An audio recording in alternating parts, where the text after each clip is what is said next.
España está en un momento clave para su sistema sanitario, en un entorno cada vez más exigente, con desafíos estructurales y nuevos modelos de atención. El valor del consenso, la visión a largo plazo y la responsabilidad política son más necesarias que nunca. En AstraZeneca creemos que la transformación del sistema debe construirse desde la escucha y la colaboración entre lo público y lo privado, porque solo cuando sumamos voluntades es posible avanzar de verdad. Hoy tenemos la suerte de conversar con Ana Pastor, una de las grandes referentes institucionales de nuestro país. Médica de formación, ha sido ministra de Sanidad, ministra de Fomento y presidenta del Congreso de los Diputados. Su trayectoria demuestra que el diálogo es una herramienta poderosa para impulsar reformas duraderas. Durante su etapa como ministra logró algo que hoy parece casi inalcanzable, que el Congreso aprobará por unanimidad la Ley de Cohesión y Calidad del Sistema Nacional de Salud, un hito que marcó una forma de hacer política basada en la responsabilidad compartida. Y hoy, desde su nueva etapa al frente de AMA, sigue vinculada al cuidado de quienes cuidan. Es un honor, Ana, contar contigo en este espacio de conversación y gracias por estar aquí. Pues muchísimas gracias, un placer estar contigo, presidente, y estar en esta casa en AstraZeneca. Fenomenal. Bueno, vamos a empezar con unas preguntas sobre lo que nos apasiona, la sanidad. En tu etapa como ministra lograste algo impensable hoy, una ley aprobada por unanimidad. ¿Qué aprendiste de aquella experiencia de consenso? ¿Es posible hoy recuperar ese espíritu? Bueno, primero, muchísimas gracias por invitarme y por la pregunta. Efectivamente fue una etapa para mí como médico que soy muy importante y sobre todo aprender algo que para mí es fundamental, que la sanidad no es un tema político en el peor sentido de la palabra política, sino que la sanidad es algo que tiene que estar por encima del debate partidista, sino hacer una buena política sanitaria para que nuestros ciudadanos tengan el acceso universal a una cartera de servicios que esté acorde a sus necesidades. Y por tanto, para mí, el que las 4 leyes que llevé al Parlamento las votaran 349 diputados, bueno, más yo, 350, pues fue a base de diálogo, de consenso y de hablar mucho con todos los grupos políticos, desde los pequeñitos que tenían un diputado hasta el gran partido de la oposición, que era entonces el Partido Socialista. Estoy muy agradecida, son leyes que a día de hoy siguen en vigor. Hombre, le han salido alguna arruga que otra, 20 años después, pero sin ninguna duda para mí ha sido una de las etapas de mi vida como responsable público, pues que cuando hablas y cuando dialogas alcanzas objetivos que no son para ti, porque al final la ley de cohesión la llaman la ley Pastor, no es la ley Pastor, es la ley de todos los grupos parlamentarios y de la unanimidad que tuvo, y por eso creo que es unas leyes que han durado mucho tiempo. Bueno, la sanidad está por encima de los ciclos políticos. ¿Crees que debiera existir un pacto no escrito para proteger el sistema en tiempos convulsos? Pues precisamente, muchísimas gracias, precisamente en la Comisión de Reconstrucción después de la COVID, yo fui ponente, como sabes, de la Comisión de Reconstrucción y acordamos un documento que creo que está vivo hoy, y muchas de las cosas que allí se contienen en todos los ámbitos, en el ámbito de la innovación, en el ámbito de los recursos humanos, en el ámbito de toda la parte que tiene que ver estructural del modelo del sistema, y allí se decía, yo aposté por un pacto, lo llamamos el Pacto Ramón y Cajal, en honor al que fue pues, nuestro Nobel y nuestro científico, uno de los más importantes de la historia de España. Y allí se acordó, es decir, ese documento está acordado en el Parlamento de España. Ahora lo que hay que hacer es tener generosidad, porque en política hay que tener generosidad. No puedes pensar, Rick, que tú tienes razón, sino que tienes que, ya sé que esto que yo digo, hay a mucha gente que no le gusta, que lo que le gusta es confrontar. A mí lo que me gusta es acordar, y creo que solo del acuerdo es como tú puedes avanzar. Completamente. Y creo, como bien dijiste en el principio, tenemos que recordarnos que cuando estamos hablando de temas de sanidad, da igual los partidos. Lo más importante es encontrar una forma para mejorar el sistema sanitario para todas las personas de España. Es verdad. Vale. Bueno, seguimos con tu gran experiencia. También has liderado el Congreso en momentos complejos. ¿Qué te enseñó aquella etapa sobre cómo tender esos puentes entre posiciones alejadas? Es una etapa también de la que guardo, soy una persona positiva y siempre guardo la parte más positiva de los mejores.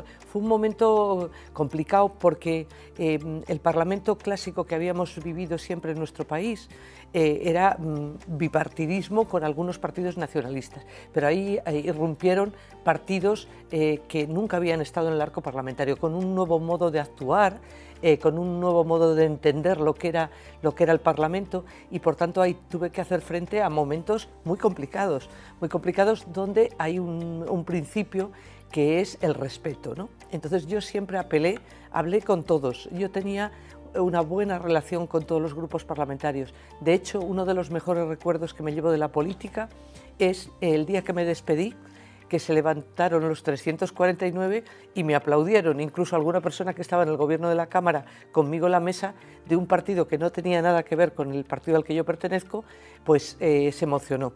Para mí ese fue un grandísimo recuerdo, porque lo que reconocieron en mi persona, humildemente lo digo, es que yo tenía el mismo modo de actuar, con tirios y troyanos, que decimos en España, ¿no? O sea, del mismo modo, yo, a partir de que fui elegida, para mí los 349, el trato siempre era el mismo, de tal manera que si había que poner orden, era lo mismo con uno que era lo mismo con otro. Yo, desde la mesa, desde luego, no existían ya los colores políticos, sino que existía el presidir las Cortes Generales. Me encanta lo que dices. Yo ya sabes que soy americano, todos los años que los hemos conocido.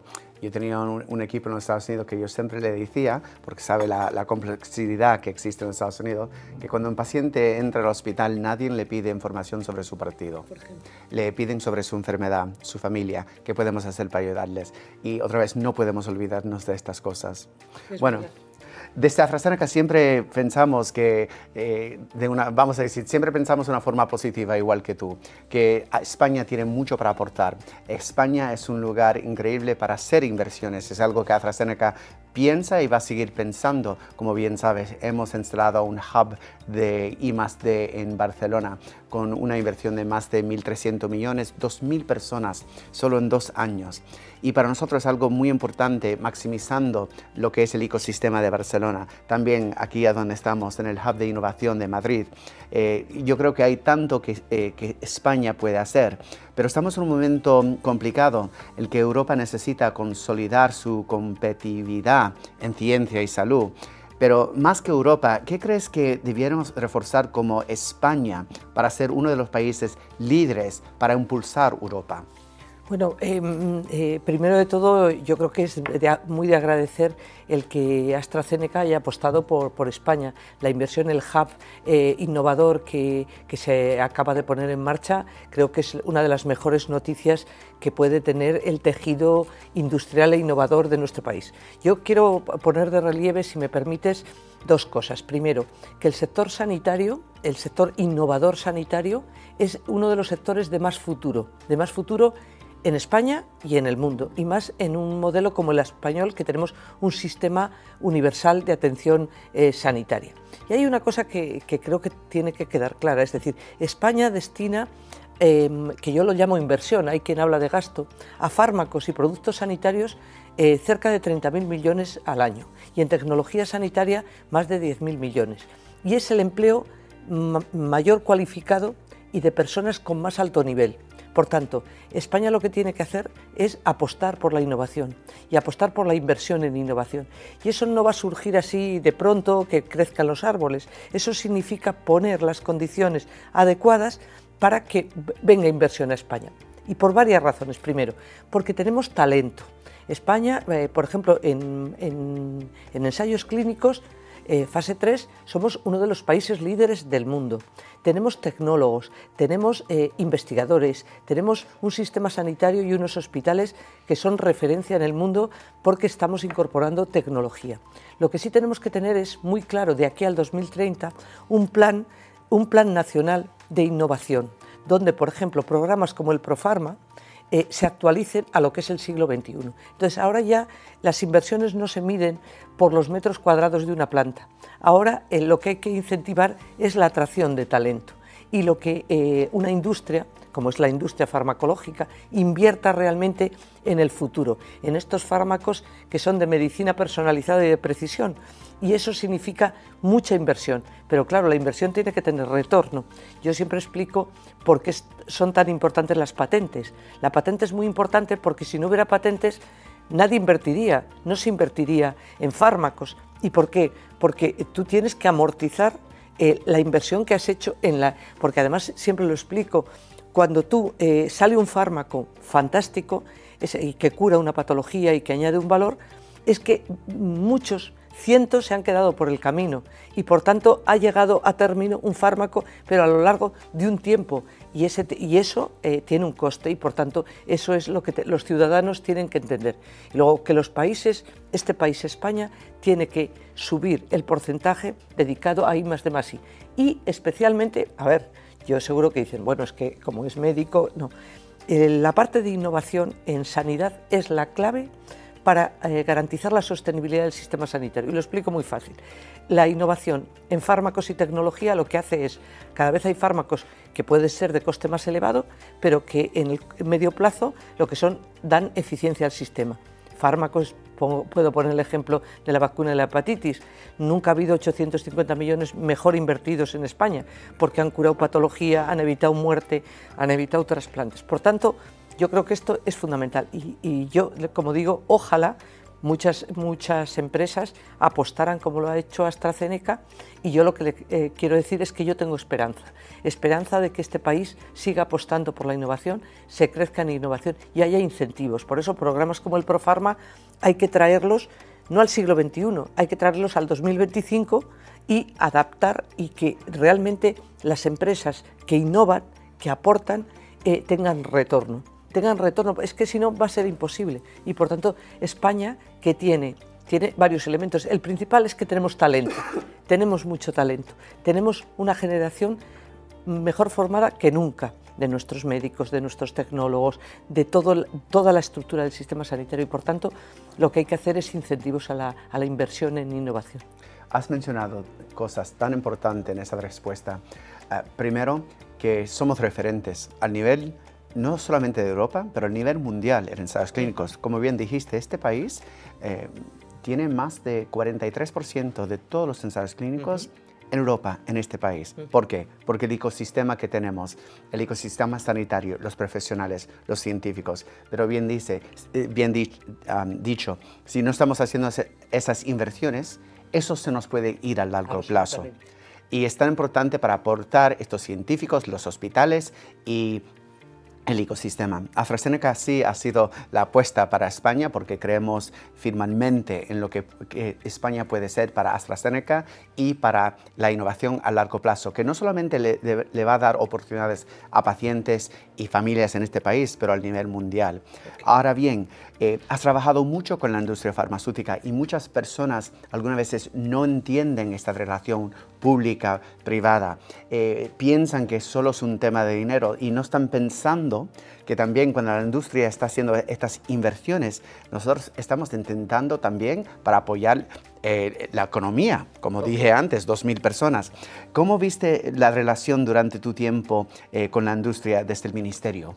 Bueno, en primer lugar, cuando yo llegué al ministerio, todo el mundo entendía que como se habían hecho las transferencias de la gestión sanitaria a las comunidades autónomas, el Ministerio dice, bueno, ese Ministerio no tiene competencias. Bueno, el Ministerio de Sanidad tenía y tiene las competencias esenciales de la política sanitaria. De hecho, como te recordaba, se aprobaron 4 leyes fundamentales. Pero en materia de política farmacéutica yo siempre tuve una relación excelente, siempre defendiendo el interés general, pero apostando por la innovación. Como sabes, hay un asunto que creo que ha sido importante, que es cuando un fármaco pierde la patente, entra a precios de referencia. Pero lo que tiene que hacer la autoridad sanitaria, que es lo que yo procuré hacer, es equilibrar. Es decir, tú los fármacos que pierden patente irán a precio de referencia, pero lo que tienes que apostar es por los innovadores. Entonces, uno de los temas claves perdón, que ya iniciamos entonces y que hoy con las nuevas herramientas que tenemos de sistemas son fundamentales, es la parte de cómo medir el valor de un fármaco. Es decir, cómo medir el valor de un fármaco que es innovador, medirlo y financiarlo, y sobre todo quitar burocracia, que esa burocracia lo que te hace es, por ejemplo, que haya fármacos que deberían entrar a nuestra farmacopea y están tardando 600 días en entrar. Y eso es burocracia que con un buen análisis econométrico y teniendo en cuenta indicadores de resultado y el valor que se aporta realmente, un fármaco, una tecnología, con eso tú eres capaz de fijar un precio, el precio del valor que aporta. Podemos poner múltiples ejemplos, pero frente a un fármaco que la proyección de la persona libre de enfermedad es 5 años y otro que la supervivencia era medio año, eso tiene un valor. Bueno, pues eso es lo que hay que medir. Y además teniendo en cuenta no solo el criterio de los profesionales, sino también los indicadores del propio paciente y de su calidad de vida. Lo que apostamos fundamentalmente es por financiar la innovación, que los fármacos innovadores no tardaran en entrar más que un mes o mes y medio. Es decir, tú no puedes un fármaco que sabes que cura una patología o que mejora una patología, tú no puedes estar esperando 1 año o 2 años, porque al final hay pacientes que pueden tener problemas de morbi o de mortalidad. Completamente. Un mes marca una gran diferencia en un diagnóstico de cáncer. Por ejemplo. Y no hay 600 días para esperar cuando un medicamento ya está aprobado por la EMA. Pero muchas veces hablamos de este tema que es tan importante y esto implica que necesitamos una agilidad administrativa, pero no se consigue. Y no quiero hablar de la política de hoy, estoy hablando de cuál es el consejo, cómo podrían las administraciones incorporar innovación más rápida. Bien, el modelo español, bueno, primero de todo, hay una directiva comunitaria de tecnología sanitaria que hay que aprobar en España. Entonces nosotros en España tenemos 2 modelos distintos para los fármacos y la tecnología. La autorización de un fármaco se hace por la Agencia del Medicamento, que la puede hacer la Agencia Europea por reconocimiento mutuo o la propia agencia. Y a partir de ahí pasa el fármaco a la Comisión de Precios. Entonces, para mí, y por eso también en el documento de reconstrucción, es una apuesta que hicimos, es crear una agencia, pero no en lo que se dice Agencia de Salud Pública, sino Agencia de Calidad Asistencial, y hacer un NICE semejante al NICE inglés, de tal manera que equipos multidisciplinares puedan trabajar de forma conjunta y hacer esa evaluación, que es la evaluación, por supuesto, de la eficacia y de la seguridad del fármaco, pero de la eficiencia del fármaco, de medir el valor. Esto ya se está haciendo. Hay un grupo de trabajo que lo preside la Universidad de Oxford, que están trabajando mucho en estos indicadores. Y entonces hay que cambiar. Para empezar hay que cambiar algunas cosas tan importantes como que la ley de contratos del Estado no sirve para comprar medicamentos, no vale igual, no es lo mismo comprar o hacer un bloque de viviendas, con perdón, que comprar un fármaco. Entonces tiene que cambiar el ordenamiento jurídico y yo aprovecharía en ese Real Decreto que hay que aprobar para generar lo que yo llamo el Hispanice, de verdad, una comisión con técnicos, con tecnólogos, que ya los hay y ya se está haciendo un esfuerzo, pero yo eso lo mejoraría. Porque cuando se dice en general, Rick, se dice lo de la burocracia, luego hay que bajar. Yo que vengo en la administración muchos años, o sea, tú tienes que bajar a decir qué es lo que tienes que quitar de la burocracia. O sea, y eso lo tienes que hacer con estructuras muy ágiles y, por supuesto, con las personas mejor formadas. No es esto de que una industria lleva un dossier y luego el dossier está allí y luego te contesto. No, yo creo que se pueden hacer muchísimas cosas. Sí. Lo que me gusta no es de criticar, es entender y construir. Y me lo dejaste muy, muy claro. Muchas gracias. Ahora estás al frente de AMA, que asegura a quienes están en primera línea. ¿Qué retos te trasladan los profesionales sanitarios hoy?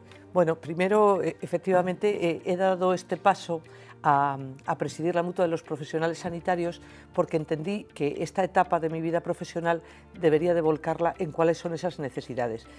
AMA, la Mutua aseguradora de los sanitarios, lo que vela es porque los profesionales sanitarios trabajen con la seguridad de que ante cualquier evento adverso tienen la tranquilidad de que alguien les va a proteger. Y por lo tanto, lo que más me trasladan es que está aumentando el número de denuncias, alguna puede ser con razón, pero la inmensa mayoría no, y también el tema de las agresiones a profesionales. Esto es una tristeza que también está cubierta por esta póliza. ¿Qué clase de denuncias para entender un poco más? Bueno, primero decir que somos una mutua sin ánimo de lucro, es decir, que nosotros no repartimos dividendos, sino los mutualistas son los dueños. Tenemos más de 1 millón de asegurados, hay todas las profesiones sanitarias. Ellos lo que está habiendo en este momento es, en muchos casos, reclamaciones que a veces tienen mucho que ver con la saturación del propio sistema sanitario. Y en el caso de las agresiones, la verdad que no tiene nombre, porque hemos asistido en el último año a más de 14.000 denuncias de agresiones. En muchos casos agresiones verbales, que posiblemente tengan que ver con las expectativas que tienen muchos pacientes y que el propio sistema, en muchos casos las listas de espera, la burocracia también, hemos hablado de la burocracia en la autorización de fármacos, pero también hay burocracia en la parte que tiene que ver con que hoy tenemos el sistema sanitario orientado a patología aguda y hay que orientar la patología crónica. ¿Por qué? Pues porque los pacientes que tocan el sistema sanitario son pacientes que tienen pluripatología. En España tenemos una de las esperanzas de vida más altas del mundo, pero tenemos un pequeño problema, que es que llegamos a mayores, se llega a mayores y se pierde la salud. A veces el paciente tiene que tocar 8 veces el sistema sanitario para que le den un diagnóstico. Bueno, todo eso también genera frustración y son los profesionales los que lo están viviendo. Por eso, desde AMA estoy muy orgullosa de poder defender a los profesionales, porque defendiendo a los profesionales se defiende a los pacientes. Me encanta. ¿Y qué innovaciones estás impulsando desde AMA para apoyarles mejor? Pues primero pues la propia transformación que está viviendo el sistema sanitario, también en AMA, que es la transformación tecnológica. Estamos haciendo cambios en todas las plataformas de sistemas porque ahora todos nosotros lo que hacemos somos relacionarnos con esto, ¿no? Nos relacionamos y, por ejemplo, todo el tema de adquisición de una prima se hace vía telemática. Por tanto, estamos haciendo una transformación incorporando inteligencia artificial también, por ejemplo, algo tan elemental como es el contenido de las pólizas, que es complicadísimo y son decenas de folios, simplemente con una pregunta a un asistente de inteligencia artificial sabe si tienes una cobertura o no tienes la cobertura. O, por ejemplo, poniendo en marcha nuevas coberturas, el core de nuestra actividad es la responsabilidad civil profesional. Pero también, por ejemplo, hemos puesto en marcha un seguro de mascotas, por ejemplo, que era una demanda que nos pedían también nuestros usuarios, ¿no? También el seguro de incapacidad laboral, y estamos trabajando para el futuro en algunos seguros que, por ejemplo, en tu país de origen, en Estados Unidos, que es coberturas, por ejemplo, para enfermedades catastróficas, por ejemplo, seguros adaptados a patología que puede tener una mujer que está activa y, por desgracia, tiene un cáncer y tiene limitaciones a su actividad laboral, que tenga preservado que va a tener unos ingresos. Y, bueno, estamos innovando. Yo te decía que el futuro del sistema sanitario, el futuro es la innovación y el futuro del aseguramiento de los profesionales sanitarios es la innovación. Bueno, brutal. Bueno, para cerrar, hemos hablado de tantas diferentes cosas. Hablamos de un ecosistema maravilloso que tenemos. Y en realidad un sistema sanitario maravilloso, pero que tiene que ser sostenible a largo plazo. Me encantaría tu perspectiva. ¿Cómo imaginas la sanidad en España dentro de 10 años? Bueno, pues creo fundamentalmente que vamos a consolidar el Sistema Nacional de Salud. Creo que se va a incorporar la innovación, se ponga como se ponga no sé quién, pero la innovación es un hecho. Va a ser imposible que ante un fármaco innovador tú no lo incorpores a la cartera de servicio, y lo que creo es que vamos a evolucionar. Creo que afortunadamente en 10 años ahora no destinamos, Rick, ni el 2% a prevención. y el sistema tiene que cambiar sustancialmente. Yo apostaría por más del 10% del presupuesto sanitario, que en España en este momento destinamos más de 100.000 millones a la sanidad. Tiene que haber un cambio para que más del 10% del presupuesto vaya destinado fundamentalmente a prevención, a educación sanitaria, a prevención.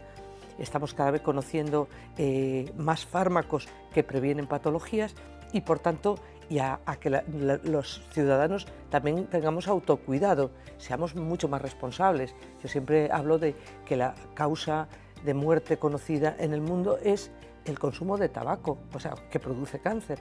Por tanto, ha habido un cambio sustancial en la sociedad. Lo que antes era habitual ver, imagínense, fumar en un avión, o sea, ahora es impensable, sería impensable, ¿no? Pues como eso, tantas cosas, la alimentación, el ejercicio físico y las vacunas y los fármacos preventivos. O sea que veo esperanza, veo profesionales cada vez más formados, veo la incorporación masiva de la inteligencia artificial, pero ojo, porque hay que creer también en la inteligencia natural. La inteligencia artificial nunca nos va a sustituir, pero sí va a hacer posible que el sistema sea más eficiente.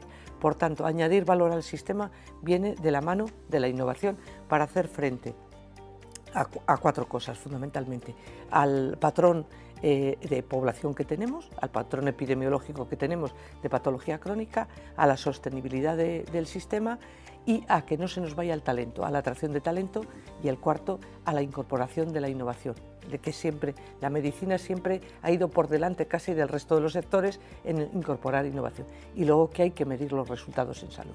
Aquí no se puede hablar de que esto es muy bueno, sino decir esto qué aporta realmente. Bueno, ha sido un gran placer estar contigo y compartir estos minutos. En realidad nos inspira tu perspectiva y también tus consejos. Espero que todos se lo lleven a cabo, porque en realidad puede cambiar el sistema sanitario y asegurar su éxito a largo plazo. Estamos en un momento clave para Europa y yo estoy convencido, AstraZeneca también, que España puede y debe ser uno de los grandes referentes en ciencia, innovación y salud, y debemos seguir apostando para ellos. Y solo se puede hacer con más inversión en sanidad, como bien has dicho. Muchísimas gracias, Ana. A vosotros, un placer, Rick, un placer.